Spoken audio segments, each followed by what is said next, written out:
Good morning and get up. Welcome to the show. Thanks for joining me on this lovely sunny day in Portsmouth. How's everyone feeling today? Hope you've all had plenty of rest because we've got a great show coming up for you. You're in for a treat, or should I say a low-calorie, high-in-fibre, healthy snack. Yes, that's right. On today's show, we'll be talking about all things healthy and all things unhealthy, particularly when it comes to uni life in a segment we like to call the 3-year binge. Catchy, right? Pretty soon we'll be having a chat to a few professionals as well as a few victims of the binge and looking at some shocking facts that might scare you into putting that Mars bar back on the shelf. All that coming up on today's show, but first, here's Izzy with the news. Good morning and welcome. I'm Izzy with your latest news. And the headlines today. A thief has been caught red-handed after setting off the alarms in Gould's Jewellers on London Road.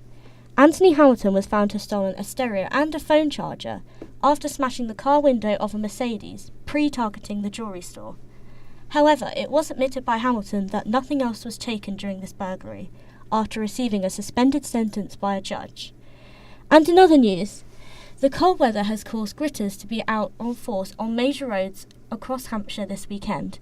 Forecasters say that there could be a potential cold showers across parts of the UK, in particular the north. And finally, the release of the headliners for Victoria's Festival in 2018 have been released, including major artists such as the Libertines, Kaiser Chiefs and Shed 7. Victoria's co-organiser Andy Marsh says, "We've gone for a solid lineup this year of absolute indie legends and it's going to be a brilliant night. To find out more, visit victoriasfestival.co.uk. And now back to the show with Mitch." Thanks, Izzy, and now over to Sam with sport. Hello and welcome. This is everything you need to know about sports with me, Sam. First off, we have excellent news coming in from our boys in blue.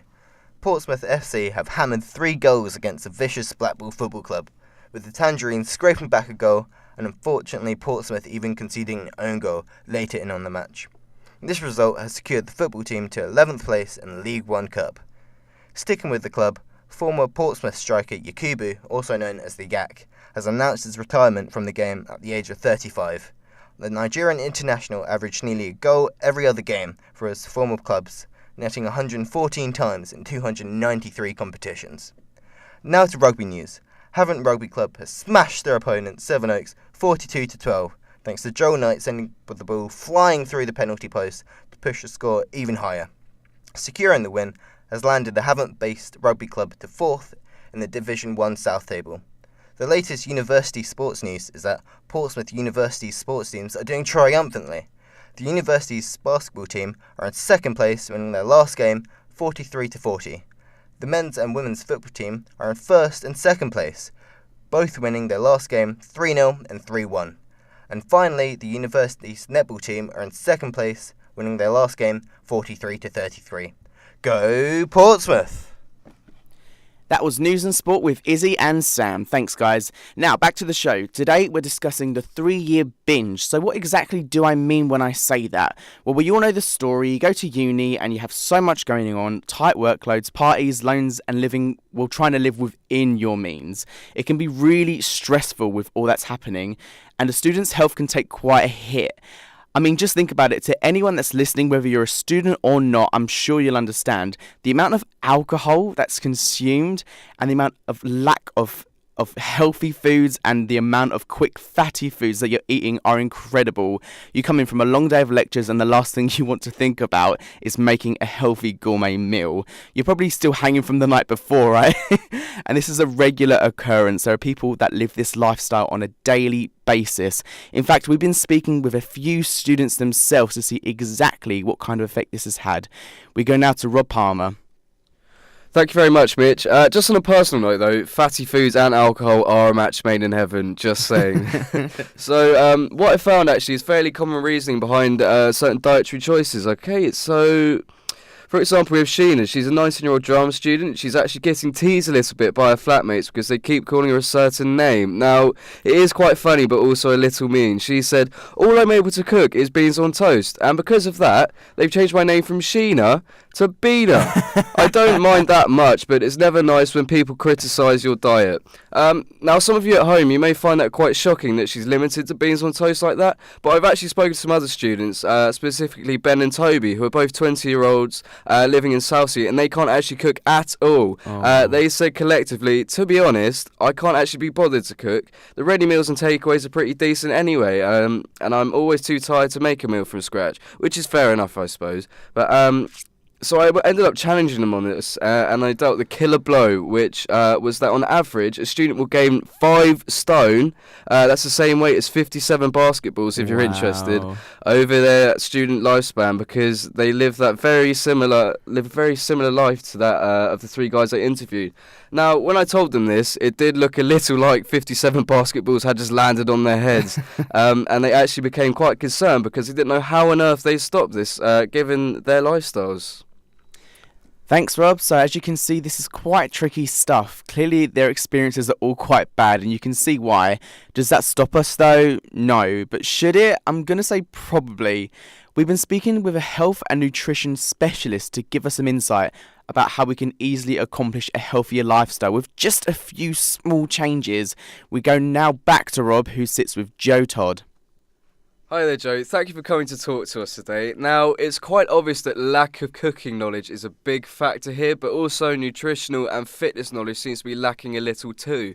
So, for $9,000 a year, are there any quick and easy fixes available that can be fitted around a student's fairly hectic lifestyle? Okay, so there are some cheap and healthy supermarket foods that you can buy as a student that are full of vitamins and minerals and low in calories as well. Supermarkets like Aldi and Lidl and Asda and even Tesco's and places like that all have cheap foods. Basically, if you eat whole foods, as in vegetables and fruits, you can buy them quite cheaply. You don't have to buy lots of them. And if you eat 5 to 7 a day, fruit and vegetables, then that's a really good way of knowing you're getting vitamins and minerals. You've got citrus fruits that contain lots of vitamin C, even actually milk and calcium. Yogurt, low-fat yogurts, they're very good for you. They contain lots of minerals and vitamins that you need. Broccoli, green food is really important, contain lots of antioxidants that fight free radicals in the system. So what about exercise? How much of that are we looking at getting per day? It is very important to exercise as well as eating healthily.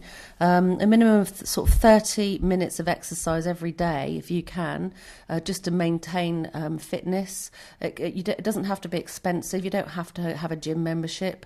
You could, even if you just walked everywhere rather than getting a bus, you could even buy a cheap bicycle and cycle everywhere. But if you did decide to go to a gym, they always offer student discounts as well.